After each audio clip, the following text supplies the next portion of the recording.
Board gaming can be so much fun, but because there's so many great board games, our collection grows and grows and grows with every passing week to an uncomfortable amount sometimes. In order to keep everything organized and understandable and cohesive and together, we need so many tools to try to help us attain perfection or organization. In this video, I'm talking about the 6 best board game tools I use that make my life so much easier.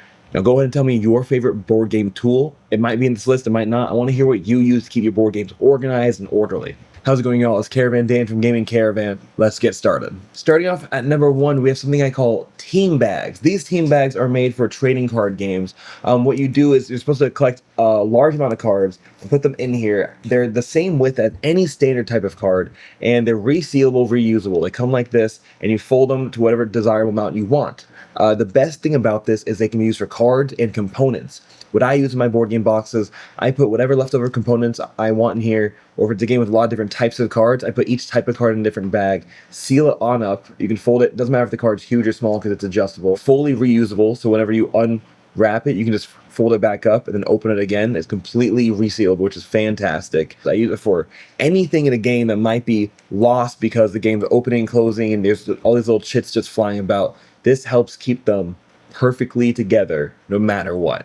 It's not easy to rip, it's pretty durable, and I use mine for years and years in my games, and they still exist. The best part is you can buy 1,000 of these, like 1,000 of these sleeves for about 20 bucks, and you only need maybe 5 in a game, so that's about 200 games. Let's say you use 10 a game, that's still 100 games. Like that's a large quantity for just 20 bucks. Next up, we have board game inserts. Now, this is a more broad category, but when a board game has an insert, it makes it a lot easier to set up, unpack, tear down, have everything in its right spot. A lot of times, as you know, the main issue with board games is whenever you play it, trying to put it back in the box without a box list can be very obnoxious. Board game inserts typically fix that issue for you by having a pre-existing and pre-arranged solution to what goes where, how many goes where, and a lot of times, and most of the time, these inserts replace the inserts that come with the board games. These can be 3D printed, foam insert, foam space, I believe. Folded Space does a great job with some of these inserts, but you have a bunch of other insert creators. Look on Etsy, look at 3D printed stuff to have complete customization, and there's just a lot of different ways for games that don't have lids on top of their component holder, so whenever you put it vertical, everything just flies out. And if you don't want to just rely on a bunch of these card bags for your components, the inserts are a really, really good way to make sure everything has its place in its space. Now, number 3, we have neoprene mats. Now, they could either be neoprene mats specific for games or generic neoprene mats that just cover all board game tables, like this right here. This one is by Big Viking Mats. I had 6 of these when I started the business out, which are pretty good mats for the record. The main use for neoprene mats isn't just because it keeps the table clean. It's really, really easy for people like me with absolutely no fingernails to pick up cards from these mats because you can slide them off. Also, you can push it down a little bit, and because they're soft and you know they can squish a bit, you can actually lift it from the other side, so you don't require your fingernails.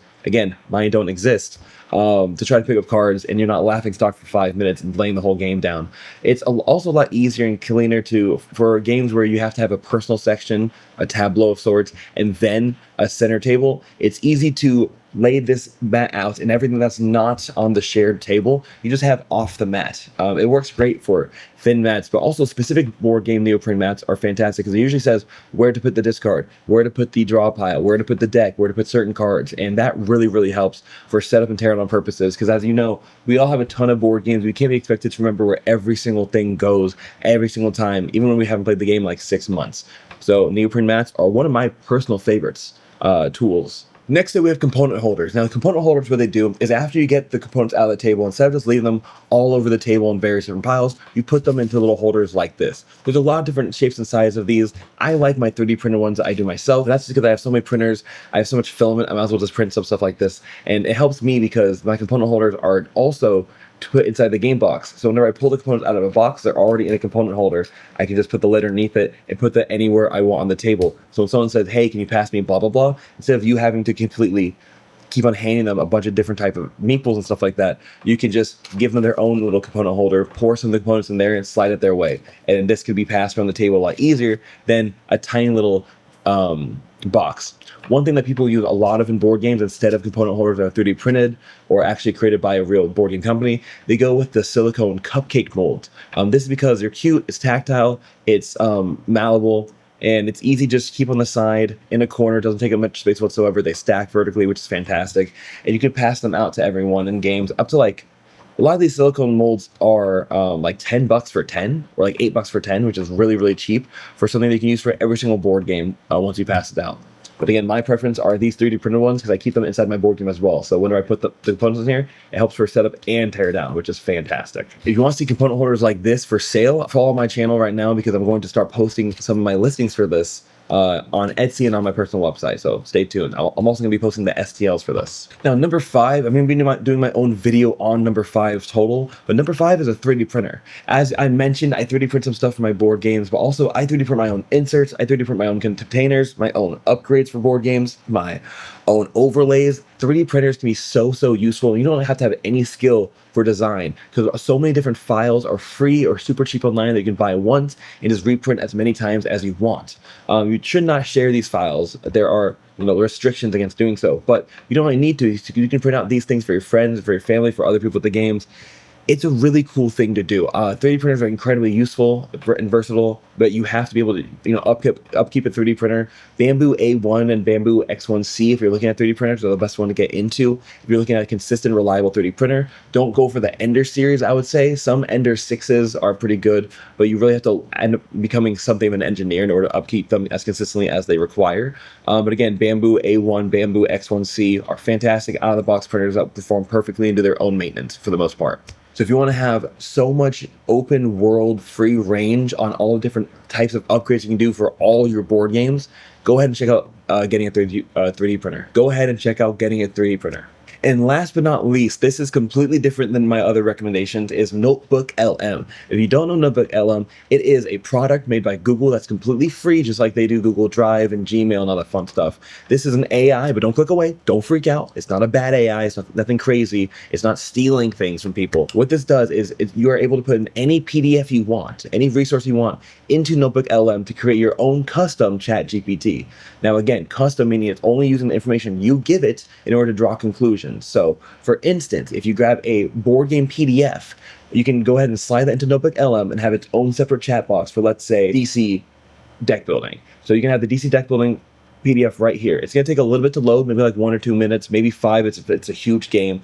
And then you're able to ask it any question you want whatsoever. Now, it's better than ChatGPT and any other AI that I've found in this regard, because whenever you ask it a question, it will make a conclusion based off the rulebook PDF and then show you the page number referencing the rule. So if you don't trust it, you don't believe it, you can click on the reference, see the page number, see what the PDF actually says, and verify, yeah, that's actually correct. And if it's not sure, it can reference other parts of the rulebook and say, it doesn't specifically state whether or not this gives you victory points, but in the context of these cards, I would say it does give you points, or it does not give you points, dependent upon other parts in the rulebook, which is a fantastic tool. Especially if 4 people playing a game or 3 people playing a game, no one's played the game before, and you don't want to keep on referencing the rulebook, and you can't find everything perfectly. Just ask ChatGPT or just ask Notebook LM where it is in the rulebook. It'll give you the page number, and even then you can just flip to the page number pretty quickly. Even just using it for that purpose of finding parts in the rulebook is a fantastic use that saves so much time. Also, it grants 2 people the ability to look through a rulebook, which has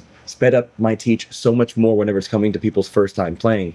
A lot of time, I'll be playing a game with a friend. We're both trying to find out a rule. I can ask my Notebook LM. He can ask, or he can just look through the rulebook, try to figure out where it is. And between the 2 of us, we usually get it answered really, really quickly, which is completely different. This has changed the game 100%. So if you have not used Notebook LM, I'll be doing a whole video on that coming pretty soon, to make sure to subscribe to find out that video and see how to effectively use Notebook LM to learn all your board games going forward. That's everything for today. Thank you for watching. We'll be doing a Kickstarter in February, by the way. If you want to support what we do, go ahead and go to the description of the video and the comments of this video to find a link to our Kickstarter. We need 1,000 followers by February 2026. We're currently at like 62. I'm very excited to see how we're gonna get to 1,000. Hopefully you could be a part of this journey. Like the video if you like the video, subscribe to see more videos like this. Post a video every single day. Premieres at 9 p.m. We have a little watch party together, so definitely be a part of that if you want to join a community for board game and tabletop. But that's everything. Peace out, have a great day, God bless, and I hope to see you at a table soon.